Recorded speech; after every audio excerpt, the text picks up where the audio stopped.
ìgbà tí mo gbọ́ pé sista Omijé Ojú mi ti ṣe aláìsí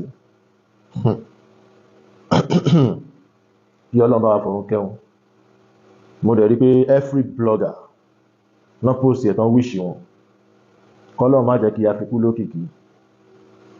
Bọ̀ ẹ̀yin èèyàn mi, ṣé kí n sòótọ́ ọ̀rọ̀ fún ara yín lẹ̀ ń para yín o. Bẹ́ẹ̀ni, ẹgọ̀ àti àfojúdi àti àìlákìyèsí àti ìgbàgbé orísun ló ń pa yín lọ́wọ́lọ́wọ́ ní country. Ìgbà tí woman yẹn make noise jáde pé nǹkan ń ṣe òun tó sunkún, ẹ̀yin tẹ́ kọ́kọ́ surround ẹ̀, church lẹ kọ́kọ́ gbé lọ, tí pastor yẹn ń ṣàdúrà fún tó ní ń command nǹkan tó wà lẹ́sẹ̀ pé kó kúrò. Fídíò yẹn máa tàjẹ̀ sísàlẹ̀ báyìí. Brother kan wọ́n wà online, tí n bá rántí orúkọ wọn, wọ́n máa ń dé fìlà, wọ́n máa ń sábà ṣe yàyàkúmọ̀ láìra Muslim ni, traditionalist ni, ọmọ Ọ̀rúnmìlà ni, àmọ́ bí tó ti tán mọ́ Muhammadu. Ó béèrè pé kí ni health result sister yìí, ẹ̀dẹ̀ ṣe bí pẹ́ rí mánu yẹn. Mo mọ̀ má sọ̀rọ̀ sí mátà sister Omijé Ojú mi torí mo rí pé ẹ láfojúdi gan. Ó pè yí kẹ́ fi fẹ́nsà àbí G-Wagon kẹ́ fi lọ ṣe Thanksgiving ju pé kẹ́ fi owó take care health yín lọ. Ikú kan náà ló máa pààyàn, a sọ pé kú kọ́kọ́ tọ́lọ́jọ́ bá dé kò sí nǹkan tó lè yẹ. Ló dífá fún Boko Haram tó ń pa everybody tẹ́ẹ̀kàn ké táwọn dẹ̀ ń succeed operation wọn. Ṣẹ́rí, ṣé kí n sọ kí nìkan fún yín, ìrẹ́jẹ ò sí nínú fọ́tò, ẹ gbàgbé ọ̀rọ̀ AI. Ṣẹ́rí, ẹ̀yin tán ti fi miracle tán ti fi damage system yín, tán ti fi damage ọpọlọ yín, tẹ́ ẹ̀ bá ṣọ́ra bẹ́ ṣe máa bá kú nìyẹn. Àwa máa sọ tiwa, ẹ fẹ́ ẹkọ̀ a máa sọ tiwa. Ṣẹ́rí, kò sí ẹ̀dá alààyè kan tí ò ní àìsàn kan àbí méjì lára, oníkálùkù ń tọ́jú ẹ̀. Kí ló fà á tó jẹ́ pé tí ebi bá ti ń pa wá a máa ń fẹ́ jẹun? Ṣé ẹ mọ̀ pé ìwòsàn la wá fún àìsàn tó ń ṣe wá ní táìmù yẹn?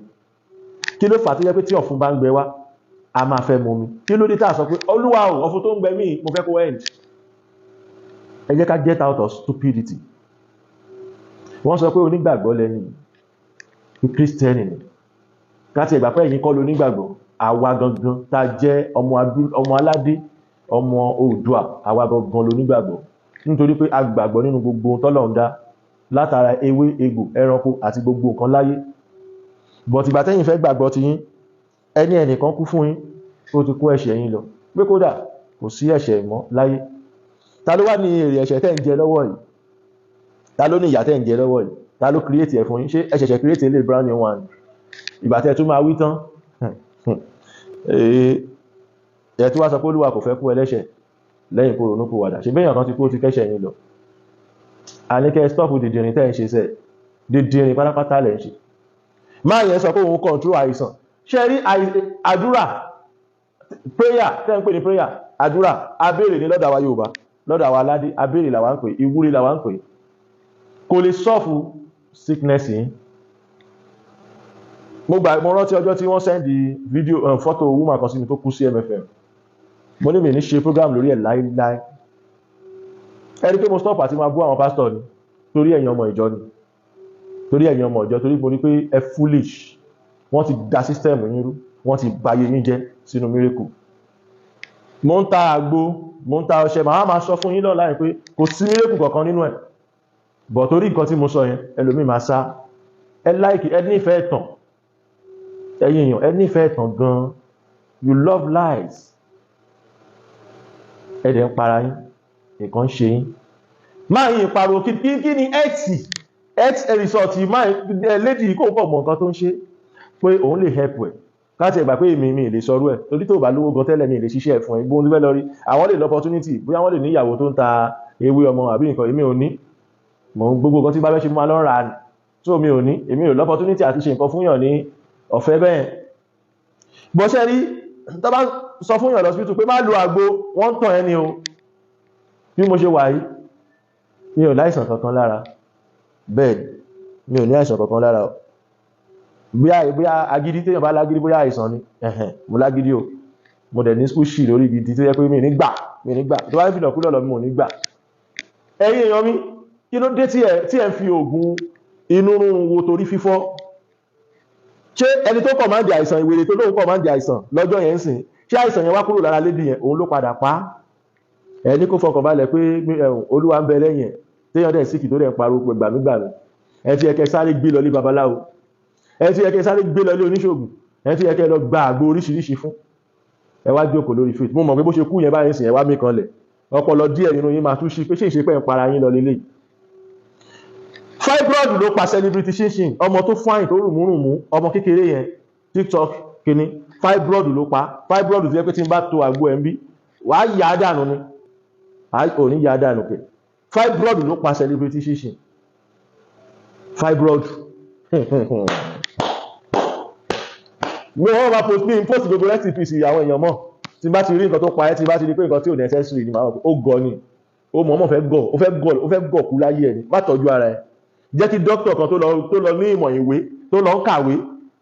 Ìwé tó yẹ pé àwọn olóṣèlú yín bí òkú ń gbéra wọn sílẹ̀ fún àwọn dókítà yín bí. Dókítà tó yẹ pé Anthony Joshua padà complain hospital yín bí. Jẹ́ kó ba ayé ẹ̀ jẹ́ kó sọ fún ẹ pé má lo àgbo. Ibi táwọn ń gbóríwọ̀ bóyá o mọ̀. Jẹ́ kó destroy life ẹ̀. Jẹ́ kó sọ fún ẹ pé àgbo ò dáa o torí kidney problem.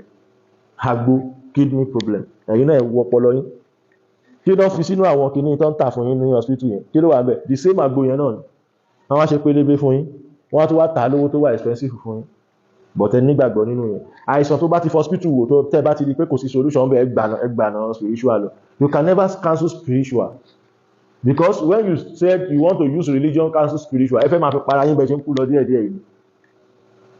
Mo wá sí bíbáyìí láti wá ṣe ìkìlọ̀ gan fẹ́ni tó bá sick, má jẹ́ kán gbé ẹ lọlé oní prayer. Bàbá ẹ bímọ, ẹ̀yin lẹ bímọ yín, ẹ make a decision fúnra yín. Ẹ má jẹ́ kẹ́bí kankan make a decision fúnra yín torí pé ẹbí tó fẹ́ make a decision fún yín pé kẹ́ gbé lọlé ìjọsìn yẹn, wọ́n fẹ́ pa ọmọ yẹn ni. Ṣé ẹ bá ti rí ẹni tó sick tó sọ fún yín pé kẹ́ gbé lọ sọ́dọ̀ pastor àbí kẹ́ gbé lọ sọ́dọ̀ wòlíì kan, wọ́n fẹ́ pa ni. Wọ́n mọ nǹkan tó yẹ kán ṣe, wọ́n dí bọ́ọ̀lù. Fún di eléyìí ẹ̀yin èèyàn mi, kọ́lọ̀ bá fọ̀run kẹ́ omi ojú ni, á ti dá òótọ́ mọ̀ lọ́nà ọ̀run báyìí. Ẹ sick, wọ́n máa gbàdúrà fún yín pé kí ló command wèrè tó sọ̀rọ̀ bá ìsan wà lára ẹ̀. Kí ló dé tẹ́ ń tanra yín? Kí ló dé tẹ́ ń dára yín láàmú? Kí ló dé tẹ́ dá òótọ́ mọ̀ tẹ́lẹ̀ ń tẹ̀lé rọ́? Ẹ lè ṣe bí pé ẹ̀rí mánu yẹn tó béèrè health result woman yẹn gbà yẹn. Ẹ wá kọrí sígbó, ẹ fọ̀nálẹ̀, lédi yẹn ti kú báyìí o. Bí egbin ọ̀run náà ṣe kú nìyẹn o. Ọfà inú ara ló pa egbin ọ̀run dànù. Láti ẹ̀gbà pé àwọn náà tanra wọn jẹ. Torí ẹ̀yin náà ń fògùn sílẹ̀ lọ́la ẹ̀, nǹkan tẹ́ ẹ̀ mọ̀ díẹ̀ tẹ́ ẹ̀ fi sílẹ̀. Ó máa ṣe o. Ẹ máa láìkẹ́ ẹ máa tanra yín tẹ̀. Àwọn náà ń fògùn sílẹ̀ lọ́la ẹ̀ mú iyọ̀ kíní kan ẹ̀gbọ́n ìdílé ni màkàn wọ́n pé.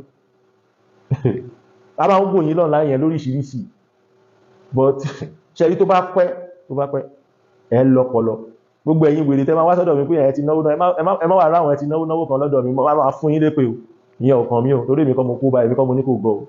Tójú ẹ̀ ò bá ti lè sọ fún ẹ pé right way lélẹ̀ lọ náwó yẹn gbà kan kó sinmi ara ẹ̀. Òun wọ́fẹ̀ òun wáfà tó bá pàdé òfò ń bẹ̀ náà ẹjọ́ jara yín ló lè ṣèbí wọn náà ń wá ẹni tó gbà ní. Africa Nigeria kò sẹ́ni kankan tó kú fún ẹ̀ṣẹ̀ kó la ojú ẹ̀ dáadáa kó jẹ́ kọ́kọ́ lọ ẹ pé kò sí ẹni kankan tó kú fún ẹ̀ṣẹ̀ wà á dá jèrè ẹ̀ṣẹ̀ ẹni àbí kọ́lọ́run dáríjì ẹ̀ tó bá lè tọrọ ìdáríjì tọ́lọ́run bá lè dáríjì ẹ̀ sísítà yẹn ti kú o.